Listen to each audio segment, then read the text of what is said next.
ओम शांति। कल वाणी चल रही थी 27 अक्टूबर 2002। तीसरे पेज के मध्य में बात चल रही थी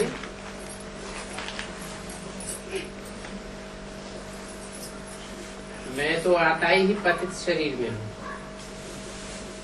पतित शरीर में आता हूँ तो गुप्त है ना, कृष्ण की तो बात ही नहीं। फिर तुम भक्ति मार्ग में मेरा कितना मान रखते हो, सोमनाथ का मंदिर बनाते हो,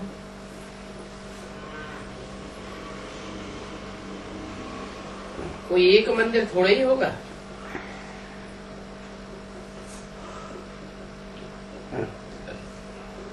सोमनाथ का आज से 2500 साल पहले कोई एक मंदिर नहीं बना। जब राजा बनाता है तो राजा के साथ प्रजा भी मंदिर बनाती है। अनेक मंदिर होंगे, फिर उन्हें लूटा भी होगा।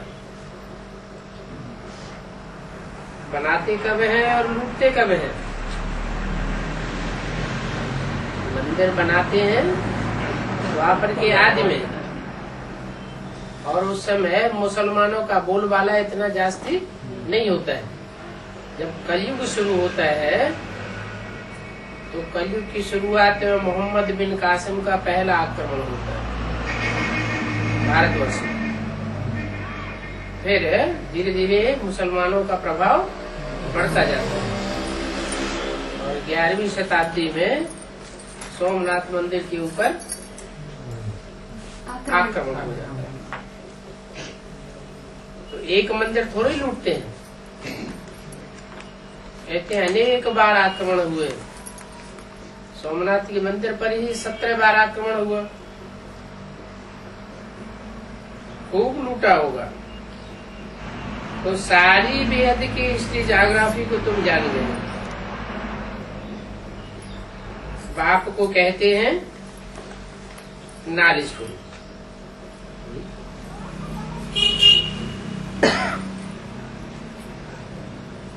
सोमनाथ मंदिर बनाया, सोमनाथ मंदिर लूटा गया, उसमें सारी हिस्ट्री आ गई। कैसे?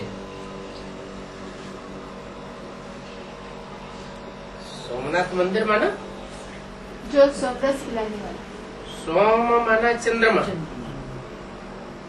नाथ माना स्वामी। चंद्रमा का स्वामी कौन हुआ? है? चंद्रमा का स्वामी हुआ जिसका मंदिर बनाया गया सोमनाथ। ज्ञान चंद्रमा ब्रह्मा। ब्रह्मा पहला पत्ता सृष्टि का, पहले पत्ते का स्वामी कौन है? राम वाली आत्मा। हाँ, प्रजापिता, जिसमें शिव प्रवेश होता है। तो बताया कि द्वापर के आदि में मंदिर बनता है यादगार, और कलयुग के आदि में लूटा जाता है। इसमें सारी हिस्ट्री समाई हुई है। हिस्ट्री है 2500 साल की, उससे पहले की हिस्ट्री है नहीं। और उस हिस्ट्री ज्योग्राफी को तुम जान गए हो कि कैसे बीज सतयुग के आदि में सरसब्ज होता है, द्वापर के आदि में उसकी यादगार बनती है। बड़े बड़े मंदिर बनाए जाते हैं, उनमें ढेर सारा धन इकट्ठा किया जाता है, और कलयुग के आदि में वो मंदिर लूट लिया जाता है। तुम जान गए हो। बाप को कहते हैं नॉलेजफुल। तो यहाँ ज्ञान भी दिया जाता है।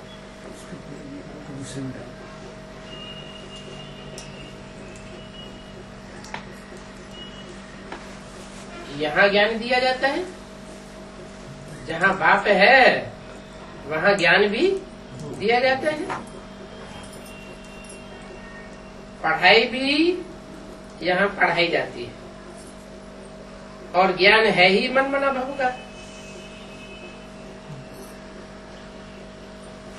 उस बात की जानकारी। मेरे मन में समा जा, मन मना भव, इस बात की जानकारी। ऐसे तो तुंडे तुंडे मत भिन्न, हर एक की अपनी अपनी मत अलग है, हर एक का अपना अपना ज्ञान अलग है। लेकिन मेरे मन में अगर तू समा जाएगा तो जो बाप है वो ही बाप की गति तेरी हो जाएगी। बाप क्या है? निराकारी, निर्विकारी, निरहंकारी। तो इसको सदगति, इससे सदगति होती है मन मना भव के ज्ञान से।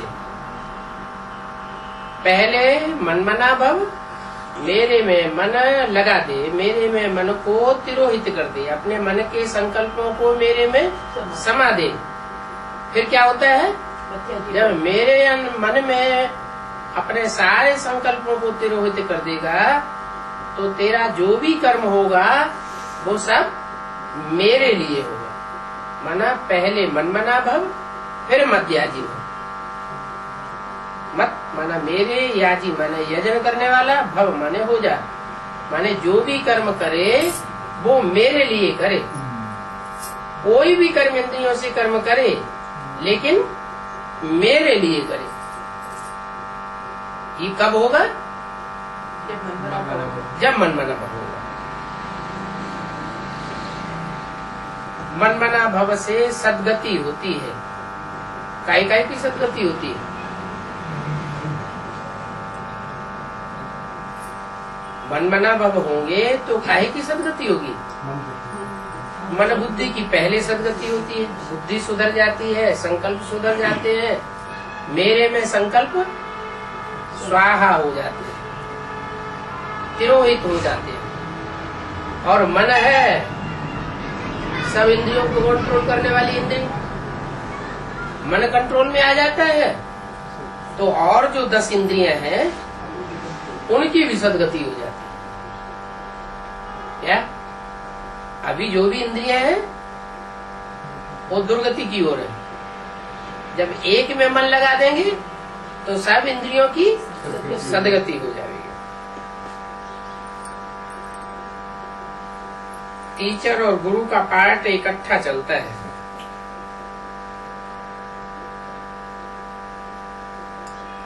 क्या? ऐसे नहीं टीचर पढ़ाई पढ़ाना बंद कर देंगे जब सदगुरु का पाठ चलेगा। नहीं, जब तक जीना है तब तक पीना है। जब तक देहभान में मनुष्य आत्माएं जिंदा रहेंगी तब तक ज्ञान जल पीती रहेंगी। तो पढ़ाई भी चलती रहेगी और सदगुरु के द्वारा सदगति का पाठ भी चलता रहेगा। सारे वर्ल्ड की हिस्ट्री ज्योग्राफी को तुम पढ़ाते हो, सच्ची सच्ची नांस किन्हें कहते हैं? कौन से धर्म में नंस होती है? क्रिश्चियन धर्म में नंस होती है। सच्ची सच्ची नंस तुम हो। कैसे? नन कोई भी नहीं, फिर कौन है? कोई नहीं, एक शिव बाबा। तो सच्ची सच्ची तुम नंस हो क्योंकि तुम एक को याद करती हो। नंस को गले में क्रास पड़ा रहता है।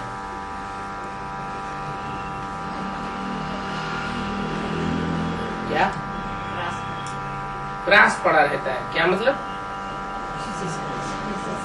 क्राइस्ट को क्रॉस पे चढ़ाया गया तो वो भी कहते हैं, वो भी ये यादगार अपने गले में लटका के रखती है कि हम भी बल क्रॉस पे चढ़ जाए। क्या?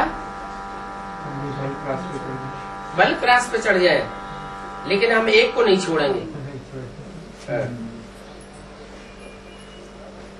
क्राइस्ट को याद करती है ना, वो समझते हैं क्राइस्ट गॉड का बच्चा था।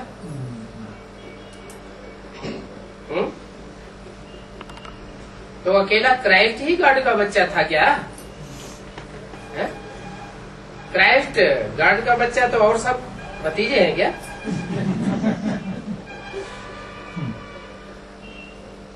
तुम जानते हो क्राइस्ट कोई गॉड का बच्चा नहीं था। ये तो उन्होंने कॉपी किया है। क्राइस्ट गॉड का बच्चा नहीं था, कृष्ण और क्राइस्ट की राशि मिलाई है। कृष्ण गॉड का बच्चा था, उन्होंने कृष्ण की सारी बातें किसके ऊपर ढाल दी? क्राइस्ट के ऊपर ढाल दी। तो वो समझते हैं क्राइस्ट गॉड का बच्चा था। बाप कहते हैं क्राइस्ट गॉड का बच्चा नहीं था। क्राइस्ट द्वापर युग में आया, द्वैतवादी युग में आया। भगवान आकर के द्वैतवादी युग की स्थापना करेगा क्या? भगवान तो अद्वैत धर्म स्थापन करता है, अद्वैत युग की स्थापना करता है, जहाँ एक धर्म, एक राजा, एक भाषा, एक मत, एक कुल, सब कुछ एक ही एक, सारी प्रजा की दृष्टि में एक ही समाया हुआ होता है। तो क्राइस्ट की आत्मा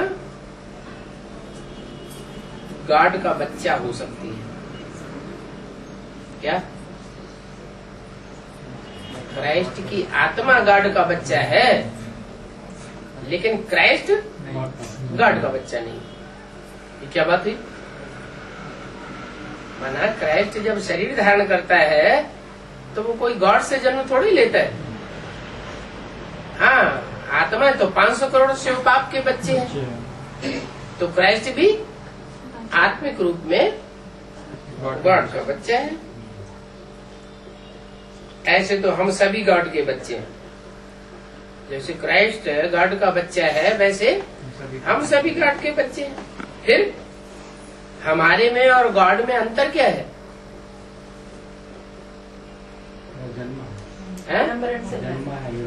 हम प्रैक्टिकल गॉड को पहचानते हैं और क्राइस्ट प्रैक्टिकल में गॉड को पहचानता नहीं। कृष्ण की आत्मा प्रैक्टिकल में गॉड का बच्चा बनती है। जो गॉड का पार्टधारी है, गॉड फादर का, उसका प्रैक्टिकल में बच्चा बनती है, भगवान भगवती का बच्चा बनती है। और क्राइस्ट भगवान भगवती का बच्चा नहीं बनता है। तो बाप आकर 3 धर्म स्थापन करते हैं आकर के। ऐसे नहीं कि ब्रह्मा के तन में आते हैं, ब्राह्मण सिर्फ ब्राह्मण धर्म स्थापन करके चले जाते हैं। तथाकथित ब्रह्मा कुमार क्या समझते हैं कि शिव बाबा ब्रह्मा के तन में आया, ब्राह्मण धर्म की स्थापना हो गई, बल कोई देवता नहीं बना और कोई भी क्षत्रिय नहीं बना, क्योंकि अभी तो रिजल्ट ही नहीं निकला। जो फेल है, फाइनल फेल होने का रिजल्ट निकले तब तो पता चले कि क्षत्रिय कौन है। तो न क्षत्रियों का रिजल्ट निकला, न देवताओं का रिजल्ट निकला। ब्राह्मण तो बने हैं नंबरवार पुरुषार्थ अनुसार। तो जो ब्राह्मण नंबरवार पुरुषार्थ अनुसार बने हैं, उससे उन्होंने ये समझ लिया कि बस भगवान आकर के ब्राह्मण धर्म की स्थापना करता है, बाकी देवता बनाने का काम और क्षत्रिय बनाने का काम हमारा।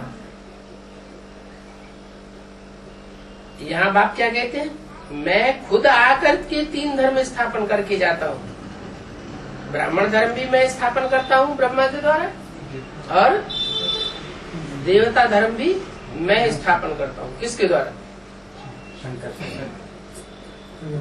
प्रजापिता ब्रह्मा के द्वारा देवता धर्म की स्थापना करता हूँ। संपूर्ण ब्राह्मण सो संपूर्ण देवता बनते हैं, और जो संपूर्ण देवता नहीं बन पाते, फेल हो जाते हैं, वो क्षत्रिय बनते हैं। तुम ऊंचे ते ऊंची चोटी के ब्राह्मण हो।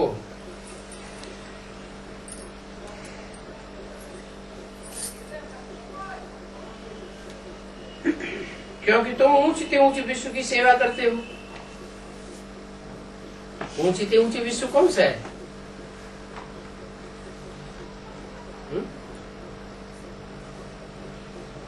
ऊंचे ते ऊंचे विश्व कौन सा है और नीचे ते नीचे विश्व कौन सा है? हाँ, संगम युग में जो स्वर्णिम संगम युग होता है, जहाँ भगवान आकर के सारी सृष्टि को अपनी मध्य नजर देखता है, सारी सृष्टि उसकी नजरों के नीचे आ जाती है। वो है ऊंचे ऊंचे विश्व। वहाँ स्वर्णिम संगम युग में स्वर्णिम दुनिया की स्थापना होती है। 16 कला संपूर्ण से भी ऊंची स्टेज की आत्माएं वहाँ निवास करती हैं। ऊंचे ऊंचे विश्व की सेवा तुम करते हो, मनुष्य को आत्मा का ज्ञान देते हो। तुम आत्मा को बाप से वर्षा मिलता है।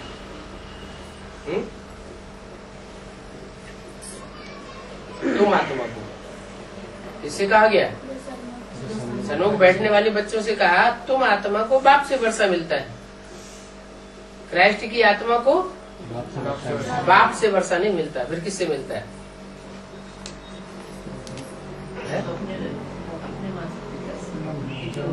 हाँ, क्राइस्ट को जन्म देने वाला कोई तो होगा। नहीं, कोई बीज रूप आत्मा, कोई आधारभूत आत्मा है जिसमें वो प्रवेश करता है क्राइस्ट। उस क्राइस्ट को किसी से तो जन्म मिलता है, जिससे जन्म मिलता है वो बीज रूप आत्मा है क्रिश्चियन धर्म की। तो उससे वर्षा नहीं मिलता। किससे? गॉड फादर से। उसको वर्षा मिलता है उससे, उस बीज रूप आत्मा से। बरोबर बाप कल्प कल्प के संगम युग में वर्षा देने तुमको आते हैं। तुमको वर्षा देने बाप आते हैं, और धर्म पिताएं डायरेक्ट बाप से वर्षा नहीं लेते हैं। शास्त्रों में तो युग युग लिख दिया है कि भगवान युग युग आते हैं, हर युग में आते हैं। तो हर युग में आते हैं तो 4 अवतार होने चाहिए। 4 युग हैं तो 4 युग के अंत में आवेंगे तो 4 अवतार होने चाहिए। उन्होंने कितने लिख दिए? 10 अवतार लिख दिए, 24 अवतार लिख दिए। जैनियों ने भी 24 अवतार लिख दिए, जैनियों ने भी कॉपी की है। तो ये तो कोई बात ही नहीं बनती। तो कहाँ की बात है फिर ये? शास्त्रों में जो लिखी हुई है कि हर युग में आते हैं, संभवामि युग युग। संगम युग की शूटिंग पीरियड में जब 4 युगों की शूटिंग होती है, 4 वर्णों की शूटिंग होती है, देवता वर्ण, क्षत्रिय वर्ण, वैश्य वर्ण और शूद्र वर्ण की आत्माओं की शूटिंग होती है, तो उस समय भगवान हर युग की शूटिंग के अंत में विशेष रूप से प्रत्यक्ष होता है। तो शास्त्रों में युग युग लिख दिया है, कल्प अक्षर बीच से निकाल दिया है।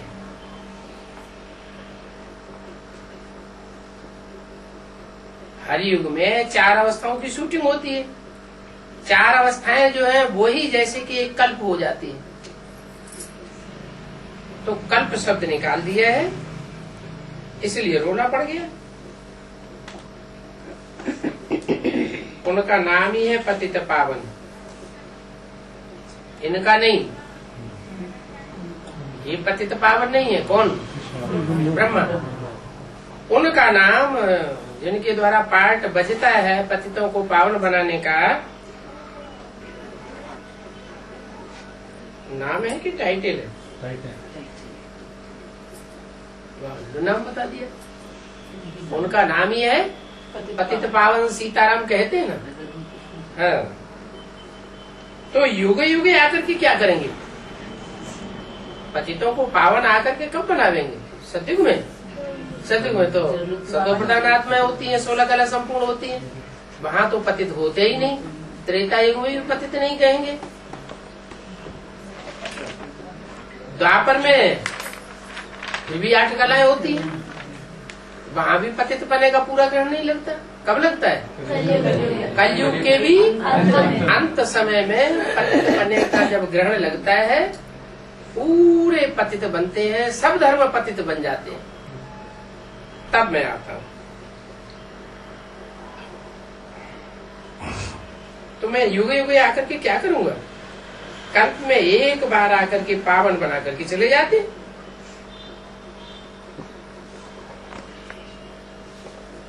बार बार क्यों आएंगे? जब एक बार पूरी पतित पने का ग्रहण लगे तो आऊं और षष्ठी चक्र को पावन बना के और चला जाऊं। षष्ठी चक्र जो है वो सतो प्रधान, सतो सामान्य, रजु और तमो 4 अवस्थाओं से गुजरता है। तमो प्रधान बने तब तो मैं उसे सतो प्रधान आकर बनाऊं। तो बाप कहते हैं मैं पावन बनाकर जाता हूं, मुझे तलाक मत देना।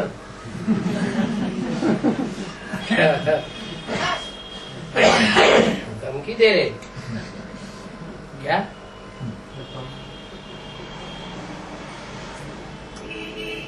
पतियों को पावन बना करके जाता हूँ, मेरे को तलाक नहीं देना। बाबा को डर लग रहा है। आजकल स्त्रियां पति को तलाक दे देती हैं।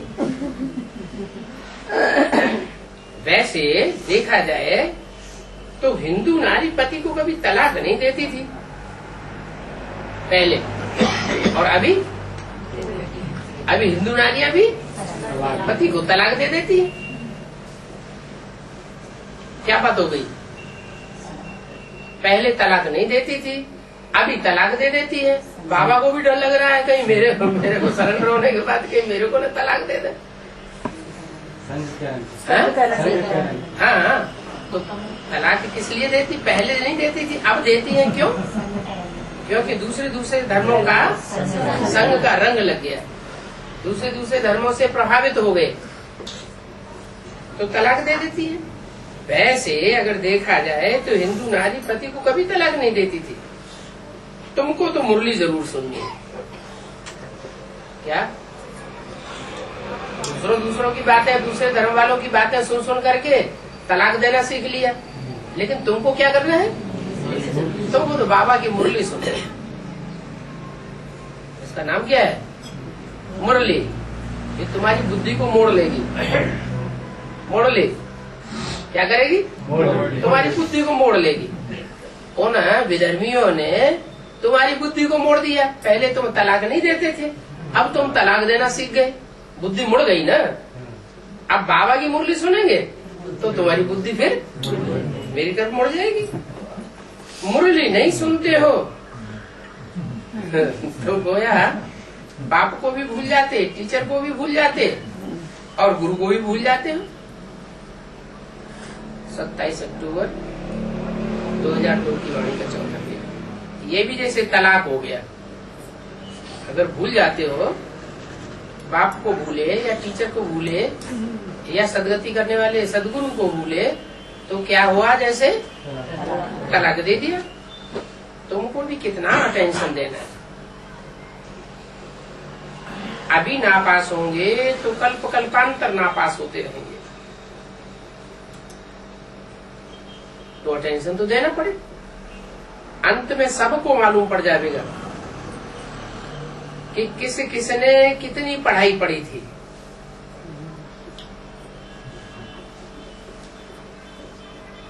जिसने कम पढ़ाई पढ़ी उसका कम पद, जिसने ज्यादा ऊंची पढ़ाई पढ़ी, ज्यादा पढ़ाई पढ़ी, उसका ऊंच पद बनेगा।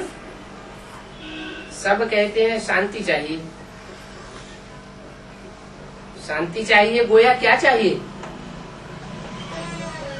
दुख दर्दों से मुक्ति चाहिए। कहते हैं कि दुख में सुमिरन सब करे। कहते हैं तो झूठ थोड़े ही कहते हैं। जब दुख पड़ता है तो याद आता है। सुख में कोई सत्य को त्रेता में देवता है, भगवान को याद करते ही नहीं।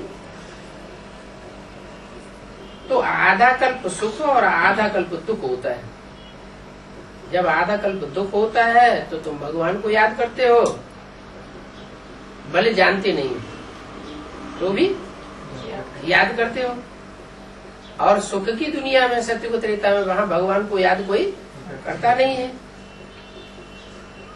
सुख दुख का खेल भारत पर ही है। पूरा सुखी और पूरा दुखी भारत ही बनता है।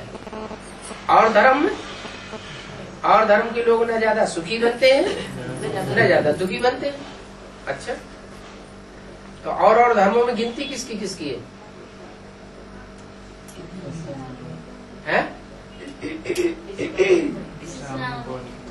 इस्लामी, बौद्ध, क्रिश्चियन जो द्वापर से आते हैं उनकी गिनती है, और चंद्रवंश की गिनती नहीं है, है? सीढ़ी की चित्र में ब्रह्मा की सोल सृष्टि के आदि में संगम युग में नहीं दिखाई है साकार रूप में। सबसे ऊंची स्टेज है ना, सबसे ऊंची स्टेज का सुख है वो अतीन्द्रिय सुख शरीर से नहीं भोगती। तो ऊंचे से ऊंचा सुख लेती है क्या? नहीं, ऊंचे से ऊंचा सुख भी नहीं लेती। और कलयुग के अंत में जब अंतिम सीढ़ी आती है तो भी खड़ी हुई है, वो विकारों में पतित होकर के पड़ी हुई नहीं है, कांटों की सैया पर पड़ी हुई नहीं दिखाई गई। इससे क्या साबित होता है? नहीं, न ज्यादा सुख होती है, न ज्यादा पतित बनती है, न ज्यादा पावन बनती है। कृष्ण की आत्मा, क्रिश्चियंस की आत्मा भी न ज्यादा पतित बनती है, न ज्यादा पावन बनती है। सबसे ज्यादा सुख और सबसे ज्यादा दुख कौन भोगता है? भारत भोगता है। तो सारी कहानी भारत के ऊपर सुख दुख के नाटक की बनी हुई है।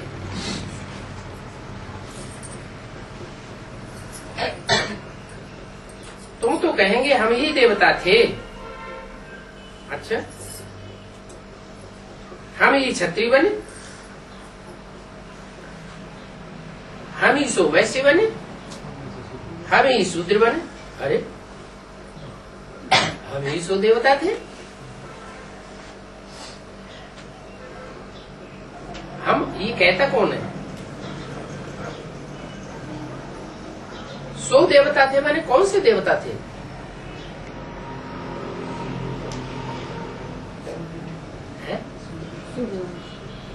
हम ही सो देवता थे जो मंदिरों में पूजे जाते हैं।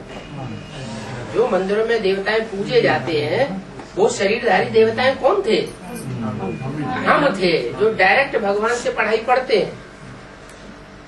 कृष्ण की आत्मा, राधा की आत्मा डायरेक्ट पढ़ाई भी नहीं पढ़ती।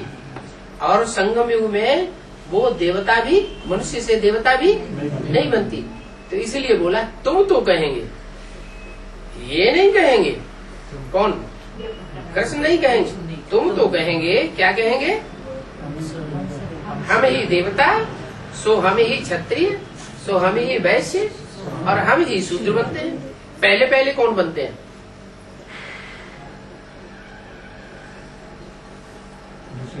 अच्छा, पहला देवता कौन बनता है? पहला ब्राह्मण से जिसको सूर्य का टाइटल है वो पहले देवता भी बनता है, पहला क्षत्रिय भी, पहला वैश्य, पहला शूद्र।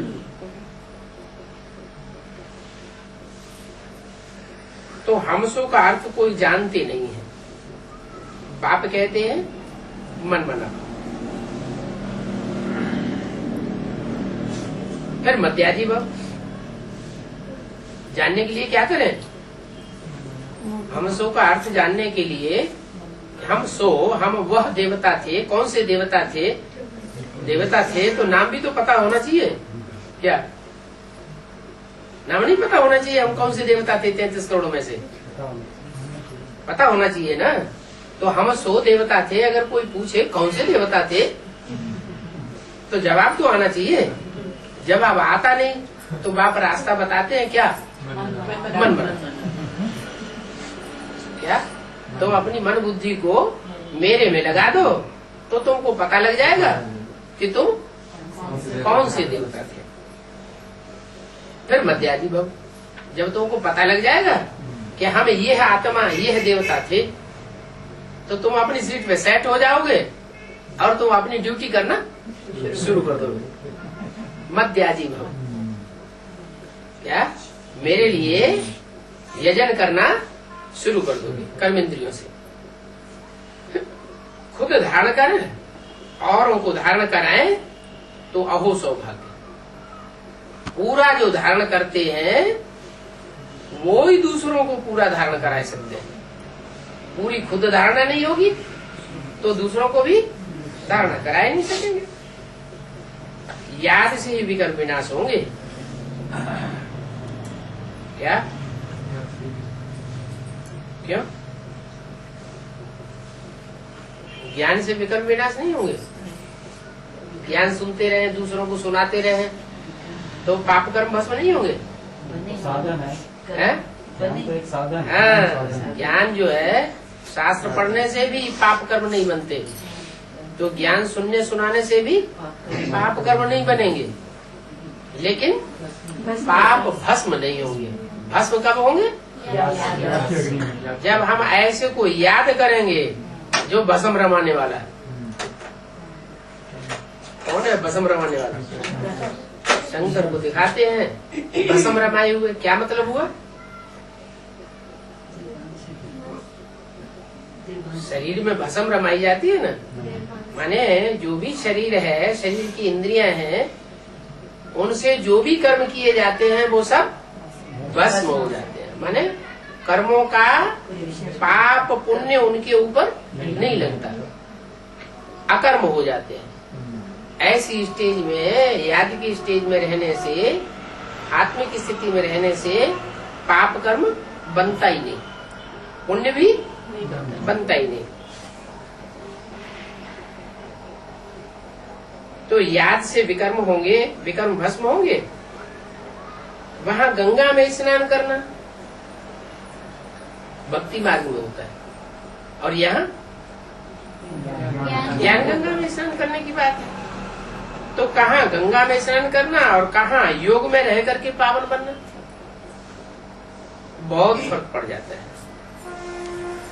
बच्चों को यज्ञ के पैसे की बहुत कदर होनी चाहिए।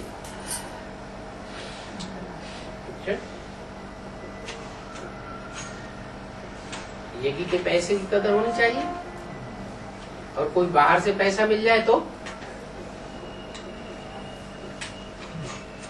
यज्ञ से पैसा नहीं मिला, बाहर से किसी दूसरे ने दे दिया, तो उसकी कदर नहीं होनी चाहिए। है? यज्ञ के पैसे की क्या, यज्ञ का पैसा किसे कहेंगे?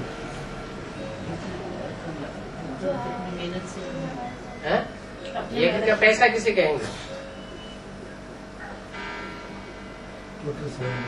है? हाँ, ये यज्ञ है, यज्ञ पिता का। यज्ञ पिता के यज्ञ में जो भी धन स्वाहा किया जाता है, कौन स्वाहा करेंगे? शूद्र स्वाहा करेंगे या ब्राह्मण स्वाहा करेंगे? जो ब्राह्मण स्वाहा करते हैं, बाप के बच्चे बनते। पहली शर्त तो है बाप के बच्चे बने, मुखवंशावली ब्राह्मण हो। मुखवंशावली ब्राह्मण कब बनते हैं? बाप के घर में जन्म ले, बाप के बच्चे बने, बाप की बात माने मुख से निकली हुई। तो ऐसे बच्चे जो बाप के मुख से निकली हुई बात को मानने वाले ब्रह्मा मुखवंशावली बच्चे हैं, उनकी कमाई का धन यज्ञ में अर्पण होता है। वो अर्पण हुआ धन यज्ञ का हो गया। उस यज्ञ की एक एक पाई, एक एक अन्न के दाने की बहुत वैल्यू हो जाती है, बहुत कदर होनी चाहिए, क्योंकि इसी ही धन से भारत स्वर्ग बनता है। क्या कोई शूद्र ने दे दिया, अब वो यज्ञ का धन तो है नहीं। जैसे और धर्म संप्रदाय होते हैं, तो कोई भी काली कमाई है, ब्राह्मण बने या नहीं बने, वो दे देते हैं, धर्माऊ निकाल देते हैं, दे देते हैं। तो उससे स्वर्ग बनने वाला नहीं है। स्वर्ग किससे बनेगा? जो यज्ञ में ब्राह्मणों का कमाया हुआ धन आता है, यज्ञ में अर्पण किया जाता है, उस धन से स्वर्ग बनेगा। तुम अपने ही कमाई से अपने लिए अपनी राजधानी स्थापन करते हो। क्यों? इस धन में क्या खास बात है जो इस धन से ही स्वर्ग बनता है?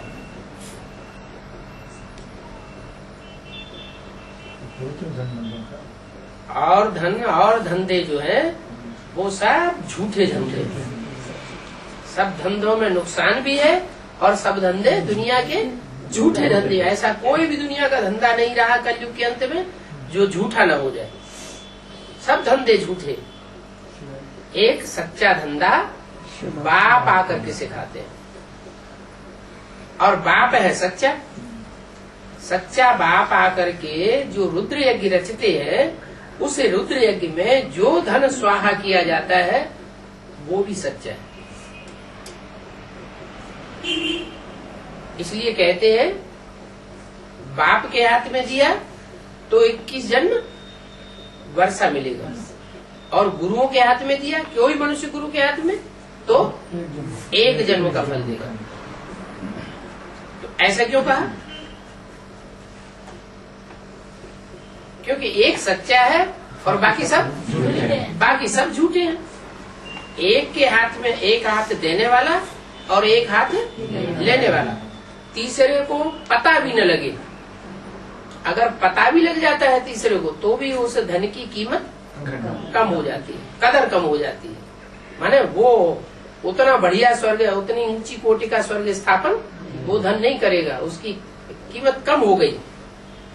तो इसलिए बताया कि यज्ञ के पैसे की बहुत कदर होनी चाहिए, क्योंकि इसी से भारत स्वर्ग बनता है। इसी से माने कौन से धन से? यज्ञ में अर्पण किया हुआ, यज्ञ पिता को अर्पण किया हुआ जो धन है, उस धन से ही स्वर्ग बनता है। इसलिए बोला तुमको राजधानी स्थापन करने में 50 लाख भी खर्चे नहीं होते। ये क्या बात है?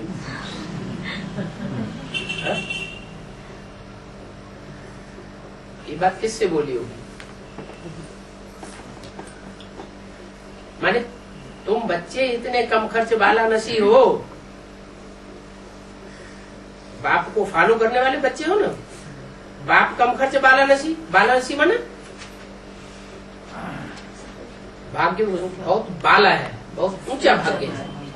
किसका भाग्य ऊंचा बनता है? जो यज्ञ के धन को कम से कम खर्च करता है, दूसरों के विश्व कल्याण के कार्य में ज्यादा लगाए और अपने लिए कम से कम खर्च। यज्ञ के लिए भी अगर कम खर्चे में काम निकल सकता है तो ज्यादा पैसा खर्च करने की क्या दरकार? तो बाप है गरीब निवाज। क्या? जितना बाप गरीब निवाज है, गरीबों का ध्यान रखता है, उतना और कोई मनुष्य गुरु गरीबों का ध्यान नहीं रखता। उन गुरुओं की सभाओं में जाओ, जो बड़े बड़े आदमी होंगे वो उनके नजदीक बैठे होंगे गुरुओं के, और बाप गरीबों के ऊपर नजर रखते हैं, साहूकारों के ऊपर नजर नहीं रहती। देखो एडवांस में कोई भी करोड़पति नहीं होगा। कोई देखा करोड़पति जिसका बैंक बैलेंस करोड़ का रखा हुआ हो है? एसेट्स हो सकती हैं करोड़ की, लेकिन बैंक बैलेंस जब चाहे तब 1 करोड़ निकाले और उसको किसी काम में खर्च करे, ऐसा कोई नहीं होगा। तो बाप है ही गरीब निवाज। हाँ, इससे भारत स्वर्ग बनता है, क्योंकि बाप है गरीब निवाज। गरीबों की एक एक पाई लेकर के स्वर्ग स्थापन करते हैं। क्या भावना ज्यादा किसमें होगी? गरीबों के अंदर भावना ज्यादा होती है। भले धन थोड़ा देते हैं, लेकिन वो भाव से भरा हुआ धन होता है। गरीबों की पाई पाई पड़ेगी, तब वह साहूकार बनेगा। क्या कोई ने बैंक में से लाखों रुपया निकाला और यज्ञ में दे दिया, उससे स्वर्ग नहीं बनेगा। कैसे बनेगा स्वर्ग? तो 4.5 लाख निकलेंगे स्वर्ग के नई दुनिया के मालिक बनने वाले बच्चे, वो सब छोटे छोटे तबक्के के। अगर बड़ा तबक्का है भी किसी का, तो वो सब कुछ यज्ञ में अर्पण करके क्या बन जाएगा? गरीब बैगर बन जाएगा। इसलिए शंकर के लिए कहते हैं, अरे शंकर की पूजा नहीं करना, अपने समान बना देगा। क्या बहुतिया बना देगा? वो तो लंगोटिया है। उसको लंगोटिया बना देगा। तो गरीबों की पाई पाई पड़ेगी तब वो साहूकार बनेंगे। स्वर्ग में हेल्थ वेल्थ हैप्पीनेस होती है ना।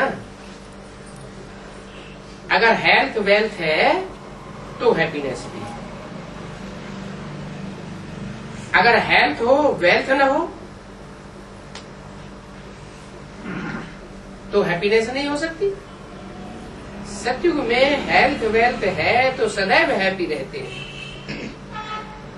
वहां कभी रोते नहीं है। और यहाँ तो घड़ी घड़ी रोना लगा रहता है। रोना कोई एक तरह का नहीं होता है। ऐसे नहीं आंखों से आंसू बहाए उसी को रोना कहा जाता है। अपना दुखड़ा दूसरों को सुनाना ये भी क्या है? ये भी रोना है। अंदर से भी रोना हाँ?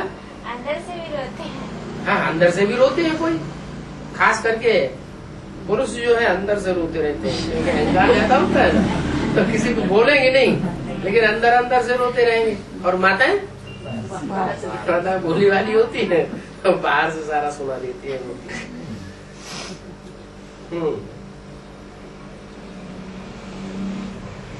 तो तुमको यहाँ भी रोना नहीं है क्या? वहां सतयुग में कोई रोएंगे नहीं, तो तुमको भी यहाँ कैसा बनना है? रोना प्रूफ बनना है। अगर ऐसा पुरुषार्थ किया है कि यहाँ तुम रोना प्रूफ बन गए तो समझ लो तुम सही पुरुषार्थ कर रहे हो। परंतु माया के तूफान रुलाए देते हैं, मुरझाए देते हैं। हेल्थ मिलती है हॉस्पिटल से और वेल्थ मिलती है पढ़ाई से, ठीक नहीं? तो बीमार होता है तो बीमारी को, बीमार वाले व्यक्ति को सफा कहाँ से मिलती है? हॉस्पिटल में डॉक्टर के पास जाना पड़ता है। यहाँ भी बाप ने रूहानी हॉस्पिटल खोला हुआ है।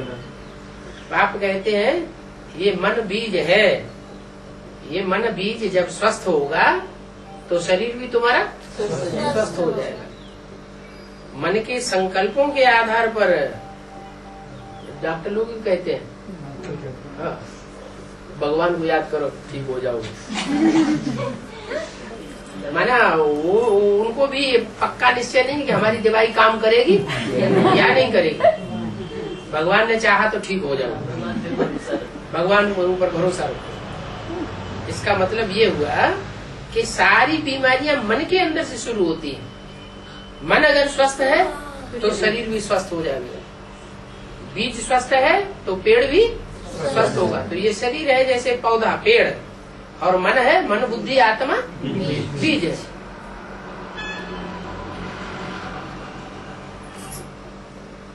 तो ये भी रूहानी हॉस्पिटल है।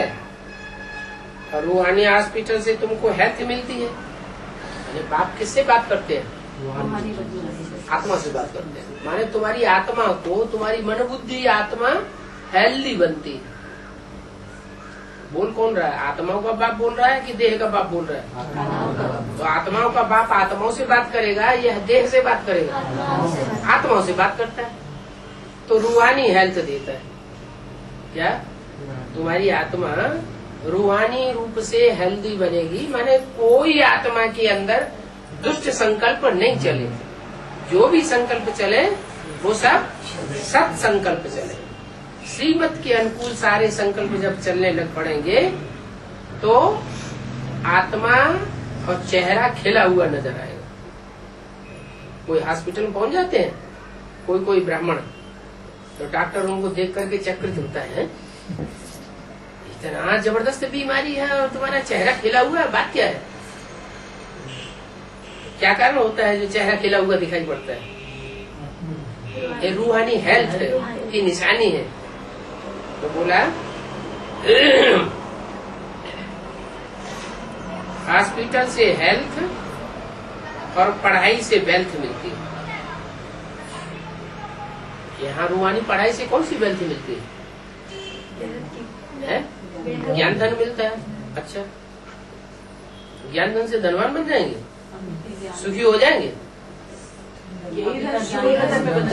हाँ, अभी भी बोला है, कोई अगर ज्ञान धन को यूज करता है, दूसरों को सुनाता है, भले उसके पास एक फूटी छदाम भी न हो, सुबह से शाम तक अगर ईश्वरीय सेवा करेगा तो चाहे दुनिया में कितना भी अकाल पड़े, लेकिन वो बाप का बच्चा जो ज्ञानी तू आत्मा होगा और दूसरों की सेवा करेगा, वो भूख नहीं मर सकती।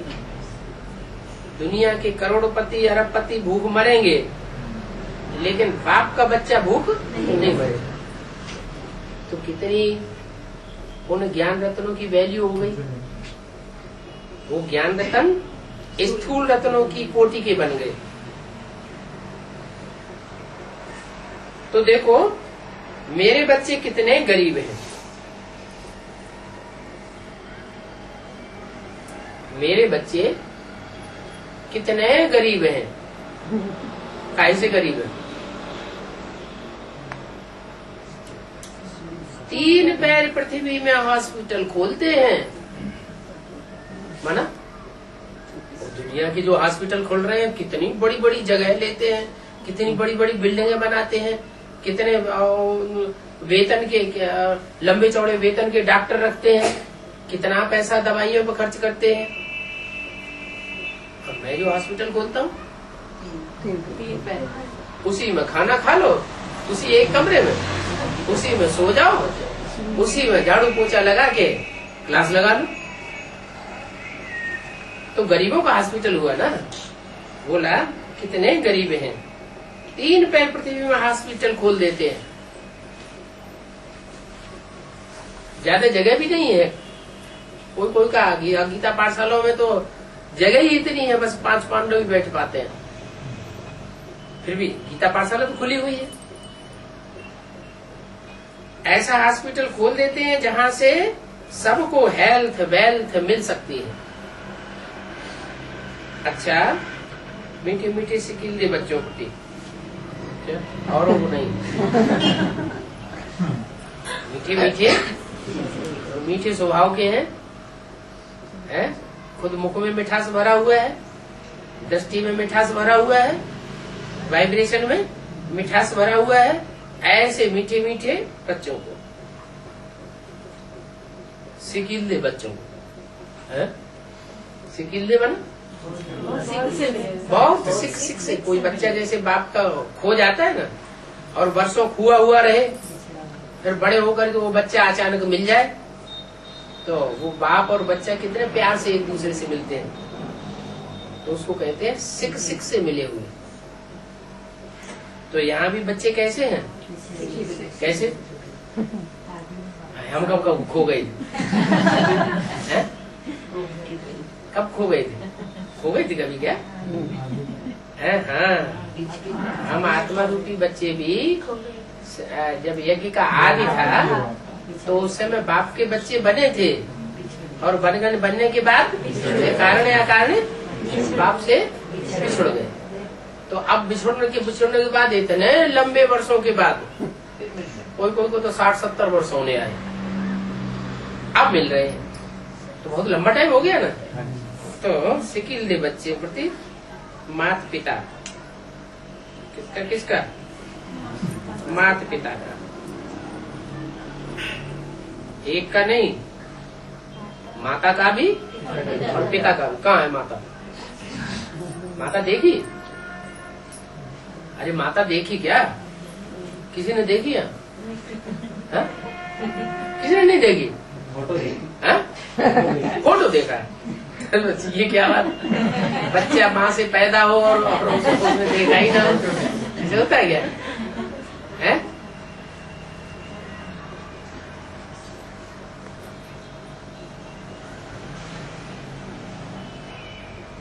माता कैसे कह दिया? अर्धनारीश्वर है, उन्हीं में माता और पिता दोनों।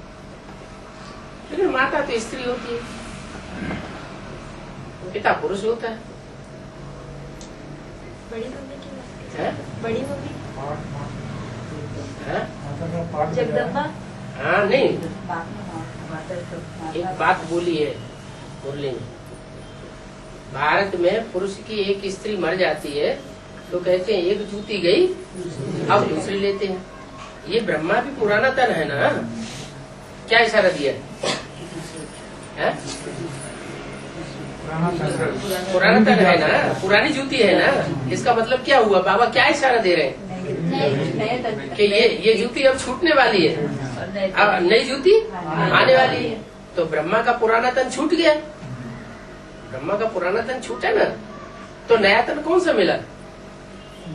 जगदम्बा मिल गई। अभी जगदम्बा भी दिखाई नहीं पड़ती बच्चों को, घूंघट में है, दिखाई नहीं पड़ती, पालना मिल ही नहीं रही बच्चों को, सब तड़प रहे हैं। तब तक ये सूर्यवंशी बच्चों की माता प्रत्यक्ष कर दी। क्या बोला अभी, क्या बोला वेदवाणी में?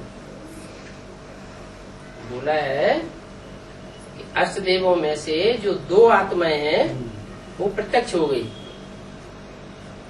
2 की प्रत्यक्षता हुई, एक योगी और एक योगिनी। जो योगिनी है उसको कहा माता का टाइटल, माने सूर्यवंशियों की माता, सबकी माता नहीं, किसकी माता? सूर्यवंशियों की माता। जो डायरेक्ट ज्ञान सूर्य से मिले हुए हैं, पढ़ाई पढ़ते हैं और डायरेक्ट ज्ञान सूर्य से वर्षा लेने वाले हैं, उनकी माता। सब उसे पहचानते भी नहीं और जानते भी नहीं। तो बोला याद प्यार बाप दादा का, एक तो माता पिता का याद प्यार और दूसरा बाप दादा का याद प्यार। अच्छा, माता से कनेक्शन है फिर?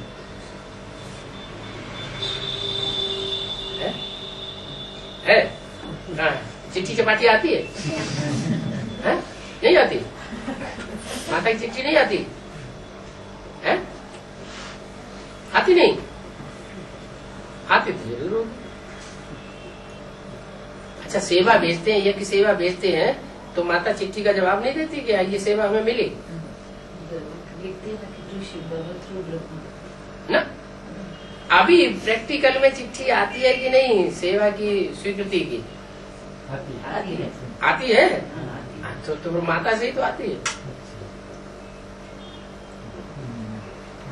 माता है तो माता की भुजाओं के द्वारा वो भुजा ही तो चिट्ठी लिखेगी, या तो खुद लिखेगी।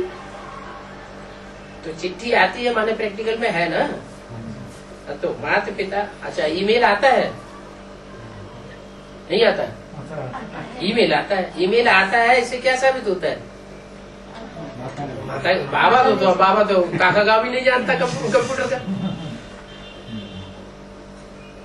वही लोग तो जवाब देंगे। तो बोला माता पिता बाप दादा का। ये बाप दादा कौन?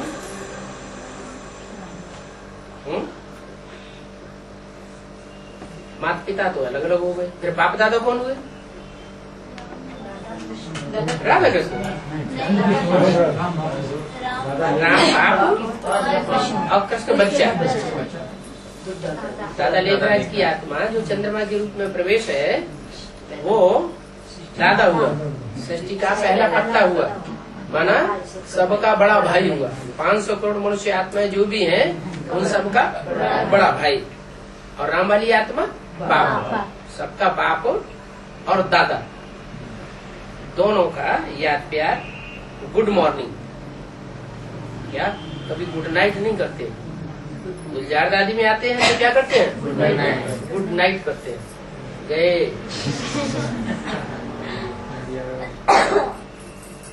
माना बिछोड़ने के टाइम करते हैं गुड नाइट, और गुड मॉर्निंग मिलने के टाइम। रूहानी बात, ये तो एक याद प्यार और गुड मॉर्निंग की बात हुई। ये अलग है करने वाला। याद प्यार किसने दिया, गुड मॉर्निंग किसने किया? माता पिता ने और बाप दादा ने। लेकिन आगे रूहानी बाप की रूहानी बच्चों को नमस्ते, वो बात अलग। बाप दादा और माता पिता अलग, और रूहानी बाप शिव अलग। रूहानी बाप की रूहानी बच्चों को, जो रूहानी स्टेज में टिके हुए हैं उन बच्चों को नमस्ते। नमस्ते माना माता पिता बाप दादा नमस्ते नहीं करते हैं। ये क्या बात हुई है? उनको देह है ना, वो देह के अंदर है। तो जो देह के अंदर है, देह का धर्म का पालन करना होता है क्या? इसलिए भारतीय परंपरा में माँ बाप कभी बच्चों के पाँव छूते हैं क्या? नहीं, वो बड़े हैं और बच्चे माँ बाप के पाँव छूते हैं। पाँव छूते हैं माने नमन करते हैं, बुद्धि हमारा झुकाते हैं। तो रूहानी बाप की रूहानी बच्चों को नमस्ते। उसको अपनी देह नहीं है, तो रूहानी बाप जो है बच्चों को नमस्ते करते हैं। नमस्ते माने झुकते हैं। क्यों झुकते हैं? उनको झुकने की क्या दरकार? हाँ, उनको देह नहीं, ना ऊंचते ऊंच बनता है ना नीचते नीच बनता है, इसलिए उनको झुकने में भी कोई आपत्ति नहीं है। प्रभाव मुक्त है, प्रभाव मुक्त है। आज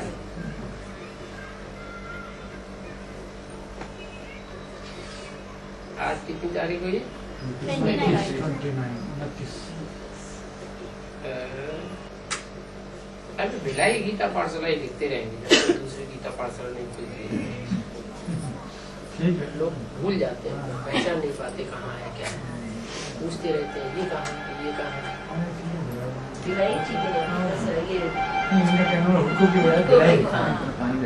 उनको हुडको लिखे, उनको बार बार पूछते हैं, तंग करते हैं।